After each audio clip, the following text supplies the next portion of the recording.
Bonsoir à tous, bienvenue. Merci d'avoir choisi TV+ pour vous informer les principaux titres de ce journal. Le mois de mai décrété mois à sans tabac. Cette mesure est-elle respectée sur le terrain par les consommateurs de cigarettes? Vous le saurez dans ce journal. Enjeux et perspectives du développement durable de Bitam dans les zones de 3 frontières, Gabon, Cameroun, Guinée équatoriale, objet de la conférence économique tenue cet après-midi à la Chambre de commerce de Libreville. Et puis enfin, sport, championnat du monde de judo à Doha au Qatar. Les judokas gabonais rentrent au bredouille au Bercail, ayant tous perdu en entame de cette compétition internationale. On démarre tout de suite cette édition d'information avec les mesures de sécurité qui sont désormais renforcées dans les ports d'embarcation de la capitale gabonaise et la capitale économique du pays. Des mesures qui interviennent 2 mois après le naufrage du ferry Esther Miracle. De précision dans ce reportage de Lorraine Bienguet. Au départ et à l'arrivée du port Molle, la sécurité est désormais assurée pour les voyageurs. Des mesures ont été prises par le gouvernement gabonais pour éviter le drame qui a coûté la vie à une trentaine de personnes au large des côtes gabonaises. À ma grande surprise, il y a plus d'innovation par rapport à ce qui se passait avant. Je me rends compte qu'il y a plus de sérénité, il y a plus de sécurité, il y a plus de... En fait, il y a juste un grand changement au niveau des embarquements. Pour le moment, je ne peux pas parler de ce qui va se passer dans le parcours. Donc, en l'instant T, je constate qu'il y a quand même une nette amélioration au niveau de l'enregistrement et des modalités d'embarquement. Plus de surcharge, les contrôles deviennent de plus en plus stricts pour le respect des normes en matière de navigation maritime. Bien sûr, déjà quand je suis venu, il y a eu un beau traitement de passagers, déjà au niveau de l'enregistrement des bagages et l'APC, ce qui est sûr, dans les normes, ça suit. Les mesures de sécurité sont doutes pour redonner confiance aux passagers réticents à emprunter les navires de transport maritime et fixer de nouvelles normes pour que les services de la marine marchande garantissent la sécurité des voyageurs. Le mois de mai a été décrété mois sans tabac, décrété par la communauté internationale. L'objectif de ce mois vise à réduire la consommation de drogue à travers le monde qui fait des milliers de dégâts. Mais cette mesure est-elle respectée au Gabon par les consommateurs de cigarettes? Lorraine Bienguet a fait le tour de quelques artères de la capitale gabonaise. Regardons. Le mois de mai a été décrété comme le mois sans tabac. À cet effet, nous nous sommes rendus dans les artères de la capitale pour savoir si cette initiative gouvernementale a été suivie. A priori, les consommateurs de tabac ne sont pas au courant. Oui, absolument, parce que quand même, je dois respecter les mesures gouvernementales. Je vais diminuer. Pour ces derniers, malgré le désir d'arrêter, les raisons de consommation sont plus fortes. C'est pas bon de fumer, mais c'est vraiment difficile pour nous les fumeurs de s'abstenir parce que vous-même vous connaissez en tant que consommateur, lorsqu'il faut s'épanouir, lorsqu'on a des soucis, on est obligé de prendre un bâton. Et je dirais même lorsqu'on est aux toilettes et lorsqu'on s'ennuie. Face au phénomène croissant de la consommation du tabac par les Gabonais, notamment la jeunesse, beaucoup sont pessimistes par rapport aux initiatives menées par les autorités sanitaires. Mais je ne crois pas qu'il y aura un changement. Les jeunes d'aujourd'hui, se concentrent plus sur les divertissements et tout, les consommations des stupéfiants et tout. Donc ça, il sert presque à rien même. Donc c'est que même s'il y a une loi et tout, ils vont toujours consommer ça. Faut-il rappeler qu'au moins 500 Gabonais meurent chaque année d'une maladie liée au tabagisme? Les autorités veulent protéger les non-fumeurs, car le tabagisme passif entraîne également des néfastes sur la santé, causant 1,2 million de décès par année dans le monde.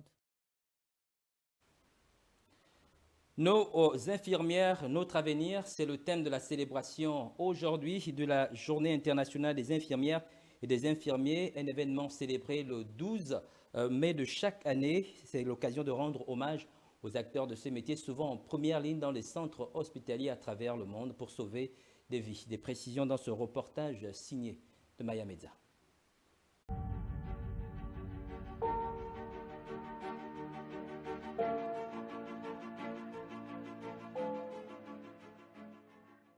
Une fois de plus, l'événement de ce jour se tient dans le contexte actuel.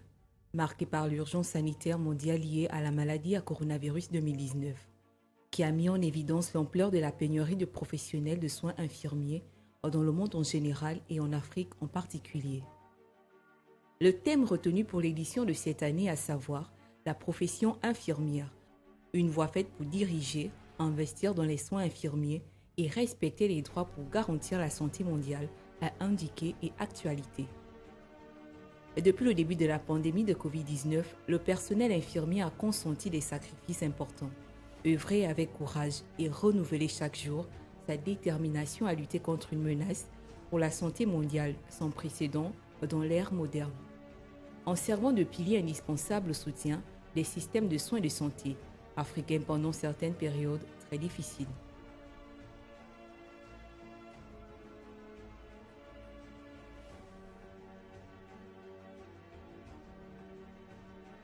Les infirmières ont un rôle essentiel à jouer dans la prestation des soins de santé primaires, car elles sont souvent les premières et les seuls professionnels de santé vers qui un patient pourra se tourner. Les infirmières contribuent à la recherche, à la prévention des maladies, au traitement des blessés, à l'administration de soins palliatifs et à bien d'autres tâches encore.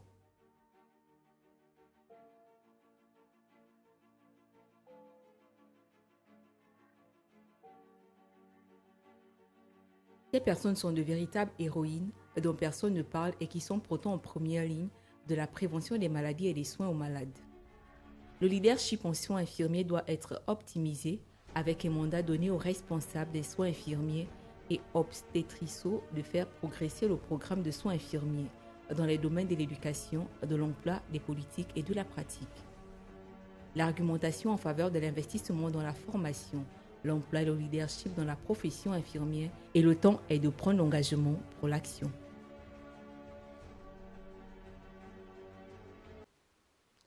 Autre objectif visé par la célébration de cette journée internationale des infirmiers et des infirmières vise à souligner l'importance de la formation dans le cadre de ces métiers, également attirer l'attention de l'opinion internationale sur les enjeux de cette profession. Les détails avec Jessica Andjoa. Pour devenir infirmière, la pratique du métier obéit à un parcours d'enseignement général. La formation professionnelle est un élément fondamental dans l'exercice de leur métier. Le 12 mai, c'est la date de la naissance de Florence Nightingale. Florence Nightingale est la pionnière de la profession. C'était une infirmière anglaise. Donc, c'est vraiment une journée importante pour célébrer la profession, pour permettre aux infirmières aussi de mettre en exergue ce qu'elles savent faire. Mais l'infirmière a vraiment un grand rôle à jouer auprès du patient. Le malade, ce n'est pas seulement celui-là qui a un problème physique. Le malade peut aussi avoir un problème mental. Donc, l'infirmière est là pour aider la personne qui vient vers elle à maintenir sa santé. Au Gabon, comme partout dans le monde, la journée internationale des infirmières a tout son sens. La formation des infirmières peut même aller aujourd'hui jusqu'au doctorat. Nous en avons dans les autres pays, nous en avons aussi ici au Gabon. Des infirmières qui sont docteurs en soins infirmiers. Au CHUL de Libreville, la journée internationale des infirmières tombe à point nommé. C'est aussi l'occasion de souligner les difficultés liées aux formations. En ce qui concerne l'être humain, on n'a pas droit à l'erreur. Donc, c'est vraiment important pour les personnes qui embrassent cette profession de vraiment l'aimer, de vraiment avoir l'amour pour la profession. Et bon, il peut arriver qu'au départ, on ne sait pas de quoi il s'agit, on n'aime pas vraiment, mais pendant la formation, on peut développer cet amour pour la profession. Nos infirmières, notre futur est le thème retenu en cette année. L'objectif est de promouvoir les infirmières à travers le monde. Elle totalise 20 ans au service de la profession. Elle, c'est Digalekou Cynthia, infirmière chevronnée, qui forme aussi dans une profession souvent décriée, mais pratiquée par des femmes au grand cœur et dont la patience est souvent mise à rude épreuve. Notre reporter Dorcelia Pendi est allée à sa rencontre. Elle nous partage ici son expérience. Nanti d'une expérience de 20 ans en tant qu'infirmière, Tigalikou Onialigi Cynthia, chef de service soins infirmiers et obstétricaux au centre hospitalier universitaire de Libreville, est détentrice d'une licence, d'une maîtrise et d'un doctorat en sciences infirmières. Expérience qui lui a valu son intervention dans différents services au cœur de cette profession. J'ai vécu non seulement en tant qu'infirmière dans les hospitalisations, j'ai travaillé aux urgences, j'ai travaillé en pédiatrie, j'ai travaillé en cardiologie de soins intensifs. Et par la suite, je suis aussi infirmière chercheuse et infirmière enseignante. Donc il y a une variété de métiers, variété de disciplines dans le corps de l'infirmier. Après ces longues années de pratique, la chef de service témoigne du choix de cette profession qui contribue à dispenser des soins, mais aussi à accompagner les patients. Sans que nous sommes au plus proche de la population, nous connaissons vraiment le patient, nous avons cette facilité de rentrer en contact avec les patients, nous les connaissons du début jusqu'à la fin et nous sommes capables de les accompagner, de les enseigner et nous avons un grand sourire lorsque nous savons que notre travail est correctement fait. C'est probablement la contrainte des horaires qui est le plus difficile à gérer pour les infirmiers, mais pas que. Faut dire que pour moi, ce n'est pas facile parce que je suis ici au CHUL et je travaille en tant qu'enseignante dans plusieurs établissements parce qu'il faut bien évidemment former la relève des infirmiers. Et pour former la relève des infirmiers, il faut des enseignants. Et malheureusement, nous ne sommes pas beaucoup en tant qu'enseignants dans la filière sciences infirmières.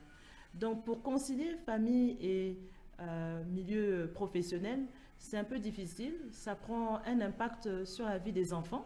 Profession indispensable, encore mal comprise, non seulement par les patients, mais aussi par les praticiens qui ne prennent pas conscience de leur rôle. Les personnes incarcérées privées de droit de vote au Gabon pour les prochaines joutes électorales, mesure prise par le ministère de l'Intérieur. Une mesure d'ailleurs décriée par le président de l'ONG SOS Prisonniers qui estime que cette mesure ne repose sur aucune disposition légale. Maya Meza pour les détails. Pour les présidentielles 2023, les citoyens gabonais emprisonnés ne pourront pas choisir le prochain président du pays. C'est ce qu'a laissé entendre le ministre d'État de l'Intérieur, Lambert Noël Mata, le 5 mai à l'occasion d'un point de presse sur le démarrage des opérations d'enrôlement sur la liste électorale, répondant ainsi à une interrogation d'un journaliste. Il y a un village parfois qu'on oublie, c'est la prison centrale de Libreville. Et là-bas, il y a plus de 1000 électeurs. J'entends notamment les citoyens qui sont en détention préventive. Est-ce que ces citoyens seront aussi pris en compte dans le cadre de cette opération? En l'état actuel du code électoral, lorsque vous êtes privé de liberté, vous ne pouvez pas vous inscrire. La représentante de l'ONG du Réseau des droits humains d'Afrique centrale rappelle au ministre d'État le contenu des codes électoraux. À son article 48 stipule ce qui suit: un détenu qui n'a pas encore été condamné jouit pleinement de ses droits civiques et politiques. Dans toujours le code électoral, dans son article 99, les personnes placées en détention provisoire et les détenus purgeant une peine n'entraînant pas une incapacité électorale ont le droit de voter.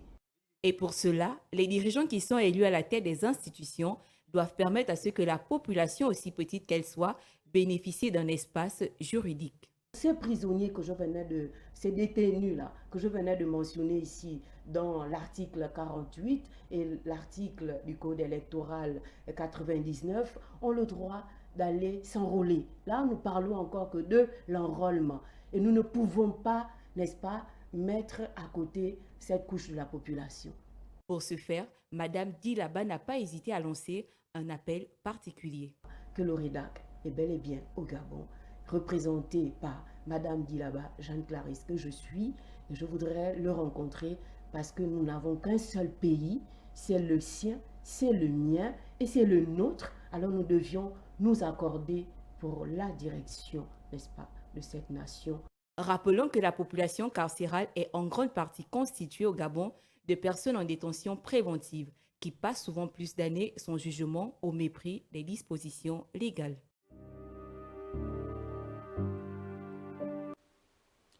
Les inscriptions sur les listes électorales se poursuivent toujours sur l'ensemble du territoire national. Quel engouement de potentiels électeurs 4 jours après le lancement de cette opération. Les détails avec Jessica Ondjoa. Au 4e jour du lancement de l'opération d'inscription sur les listes électorales, les citoyens gabonais arrivent peu à peu se faire enregistrer dans les centres, ceci dans le but d'accomplir leur devoir civique le jour du vote. Dès que j'ai appris la nouvelle, je me suis levé un matin et puis j'ai décidé d'être inscrit parce que je suis gabonais, je dois voter. Donc c'est ce qui m'a motivé en tant que Gabonais d'appliquer mes droits. Ils m'ont guidé vers les enregistreurs. Ils m'ont enregistré, ils m'ont posé des questions. Je me suis présenté et ils m'ont demandé la pièce que j'avais sur moi. Je les ai dit, j'ai l'acte de naissance légalisé. Ils ont dit effectivement, on peut le faire avec l'acte de naissance et je me suis inscrit. Au 6e arrondissement de la commune de Libreville, l'engouement est visible à travers ces images. Ça se passe plutôt tant bien que mal. Parce qu'ils ont du mal à s'organiser pour bien accueillir la foule. On a comme l'impression qu'il y a un dysfonctionnement à l'intérieur. Il y a juste un couac dans le manque d'organisation. Mais on espère que ça va aller. Mais les gens sont quand même motivés, ils sont là, ils attendent leur tour, on n'a pas de choix. Pour l'enrôlement, ils demandent l'acte de naissance légalisé. Ou alors la carte nationale d'identité. Maintenant, pour ceux-là qui viennent pour des changements de résidence, eux, quand même, on les accorde des récépissés parce qu'on estime qu'ils sont déjà inscrits. C'est juste vérifier maintenant dans les listes s'ils sortent dans le fichier, puisque c'est des fichiers informatisés, tout est archivé là-bas. Face à cette opération d'inscription sur les listes électorales, des contraintes liées aux pièces à fournir sont toutefois enregistrées. Je suis venu pour me faire enrôler, mais je me retrouve sur une difficulté qu'on me fait dire que les récépissés que nous faisons aujourd'hui au Gabon, on ne peut pas se faire enrôler avec ces récépissés-là. Comme je me rappelle que ça fait beaucoup d'années, aucun Gabonais n'a un macaron. Je ne sais pas comment faire. Et pourtant, dans les avenirs, on nous a fait comprendre que pour se faire enrôler, avec toutes les pièces, on se fait enrôler. Mais aujourd'hui, on nous refuse de se faire enrôler avec ça. À l'approche des échéances électorales au Gabon, plusieurs citoyens manifestent le désir de participer au vote en se faisant inscrire sur les listes électorales. À ce sujet, une meilleure organisation est le souhait des uns et des autres. Vie des partis, les hommes des médias honorés par le nouveau président des démocrates libres, Davin Akouré, a souhaité que s'instaure une relation empreinte de professionnalisme et de responsabilité de part et d'autre pour faire avancer la démocratie au Gabon. Des précisions dans ce reportage, signé Alexandre Mbaondo. Si généralement les hommes et les femmes des médias ne sont pas pris à leur juste valeur sur la scène politique gabonaise, le docteur Akouré Davin, lors de son laïus des déclarations de création de son parti, les démocrates libres, est sorti des sentiers battus. Ce dernier a rendu un hommage particulier à cette catégorie de professionnels lésés. Mes remerciements vont aussi aux femmes et aux hommes de la presse ici présents. Dans leur professionnalisme, ils nous rendent audibles et visibles. Et comme je le dis souvent, la presse n'est pas le quatrième pouvoir. Elle est le véritable pouvoir. Car elle fait et défait les rois. Elle fait et défait les grands de ce monde. L'homme politique a profité de l'occasion pour attirer l'attention sur les dangers liés aux nouvelles technologies de l'information. Les réseaux sociaux donnant la parole à tout le monde et permettant à la demande une expression anonyme et masquée ont chamboulé le paysage audiovisuel avec sa cohorte de dérives. Une presse au pouvoir aussi fort, avec une capacité de nuisance et de destruction aussi élevée, nous interpelle. Et comme le dit Alain, de son vrai nom Émile Auguste Chartier, philosophe et journaliste français, je cite, « Tout pouvoir sans contrôle rend fou ». Sans langue de bois, il a invité la presse gabonaise au professionnalisme et au sens des responsabilités. En vous félicitant et en vous encourageant pour le travail délicat et difficile qui est le vôtre, je vous exhorte à la responsabilité en toutes circonstances.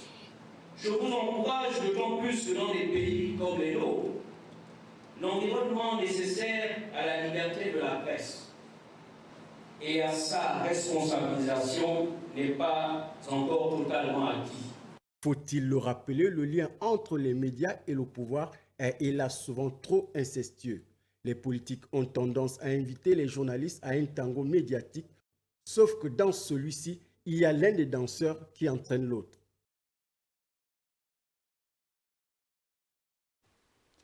La transhumance des partis politiques, des élites politiques fragilise ou bonifie-t-elle la démocratie au Gabon? Les bases des partis politiques se disent exaspérées par ce phénomène. Les hommes politiques y trouvent une circulation normale des acteurs. Le regard de notre rédaction avec Alexandre Bando. Depuis le retour du multipartisme au Gabon, cette pratique s'est ancrée dans la tradition, posant ainsi un problème à la fois juridique, éthique et moral. Si pour certains, la transhumance politique n'a rien de répréhensible au regard des règles démocratiques qui consacrent la liberté reconnue à chaque citoyen de créer un parti, d'y adhérer ou de le quitter.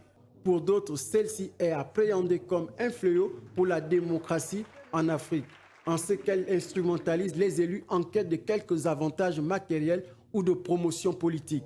Elle affaiblit des oppositions dont les élus sont à la merci de la majorité au pouvoir, fragilisant ainsi les équilibres nécessaires au bon fonctionnement de la démocratie.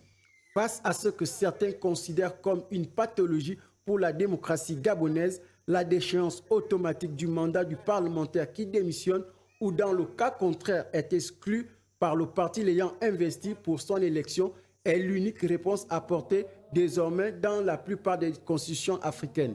On est donc en droit de se demander si cette pratique démocratique n'est pas révélatrice de la dévolution du pouvoir comme moyen de contrôle ou de redistribution des ressources. Ou encore ne serait-elle pas l'expression de la défiance des partis politiques classiques?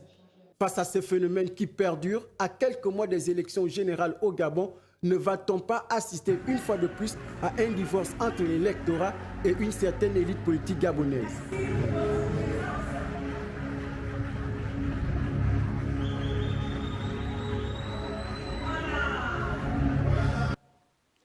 Activité présidentielle à présent. Ils sont 4 nouveaux chefs de mission diplomatique accrédités en République gabonaise. Au cours d'une cérémonie solennelle, les ambassadeurs de la Corée, du Portugal, de la Suisse et du Canada ont présenté leur lettre de créance ce matin au chef de l'État Lee Bongo-Ondimba. Cette cérémonie témoigne de la qualité des liens de coopération bilatérale qui existent entre notre pays, le Gabon, et ses différentes nations. Des précisions dans ce reportage signé de Priska Mugula. Le plénipotentiaire de la République de Corée ouvre le ballet diplomatique au palais du bord de mer à l'occasion de la cérémonie de présentation de l'aide de créance au chef de l'État Lee Bongo-Ondimba. Le rituel est respecté, exécution des hymnes nationaux et passage à revue des troupes. Shin Seung-boom, né en 1969, est ambassadeur extraordinaire et plénipotentiaire de la République de Corée près la République gabonaise avec pour résidence Libreville. Les liens diplomatiques entre le Gabon et ses pays sont vieilles d'une 60aine d'années et s'enrichissent un peu plus chaque jour. En témoigne le dernier accord de coopération entre les deux États signé récemment à Londres visant à renforcer les capacités des deux parties à réduire puis à supprimer les émissions de gaz à effet de serre, à s'adapter aux effets néfastes des changements climatiques et faciliter la transition vers des économies sobres en carbone. Libreville et Séoul sont également régis par de nombreux autres accords dans le domaine du commerce, de la santé, de l'enseignement supérieur et bien d'autres. L'ambassadeur plénipotentiaire de la République portugaise près la République gabonaise Fernando Susena da Cormo, né en 1962, s'est également plié à cet exercice, Lisbonne et Libreville sont unis par des liens séculaires d'amitié et de coopération traduits par l'établissement des relations diplomatiques avec 2 ambassadeurs non résidents à Paris et à Sao Tomé. Le Gabon et la Confédération suisse sont lancés dans plusieurs projets, dont celui relatif à la formation professionnelle, avec l'offre de bourse aux étudiants gabonais désireux de poursuivre des études en Suisse dans les métiers du bois et de l'hôtellerie.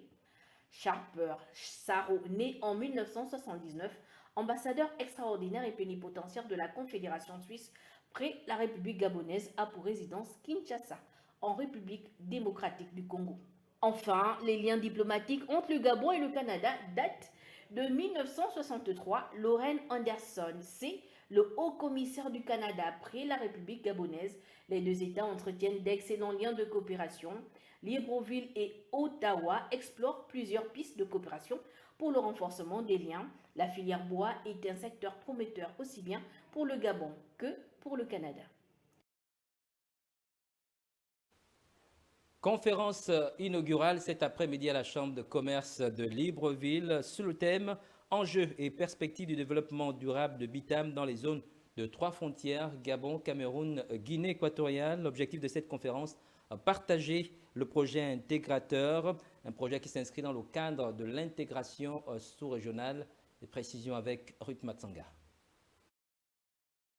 Présidée par Gabriel Zoboyebe, coordinateur de la FEADAC, la conférence a débuté par la présentation de la future zone économique spéciale des 3 frontières.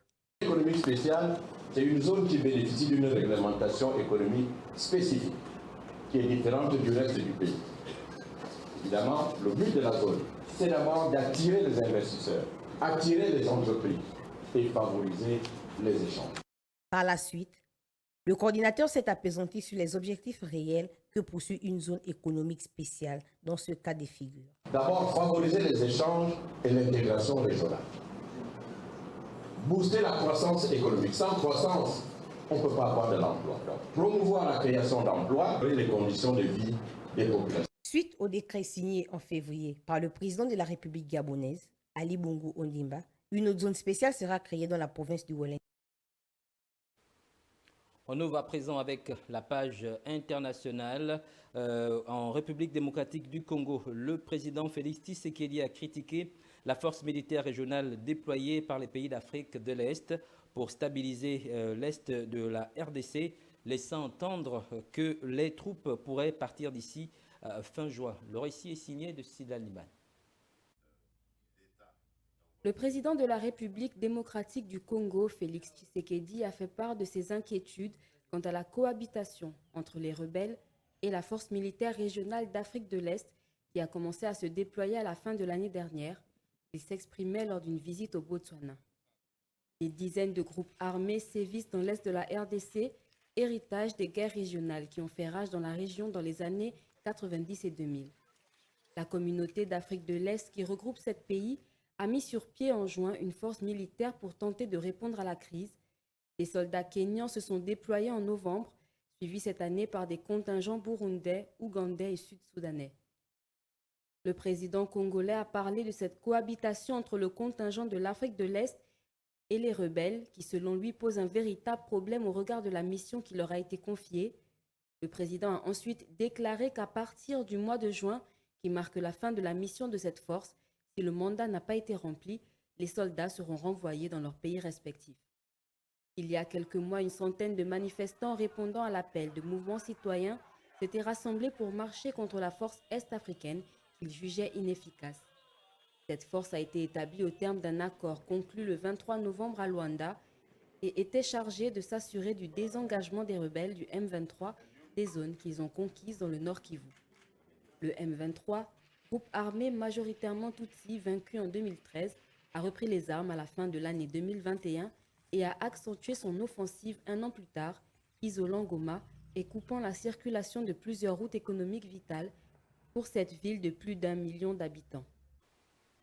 Et on parle de sport à présent avec les championnats de judo qui se déroulent au Qatar, à Doha, la capitale de Qatari. Alors qu'il pourrait mieux faire, Luc Odilin Manongo s'est incliné par Ippon devant le Colombien Francisco Balanta, comme l'ont été Virginia Emar et Fernand Nkero bouclant ici la participation du Gabon aux 62e mondiaux de judo. Jeremy Ngoma nous fait des précisions dans cet élément.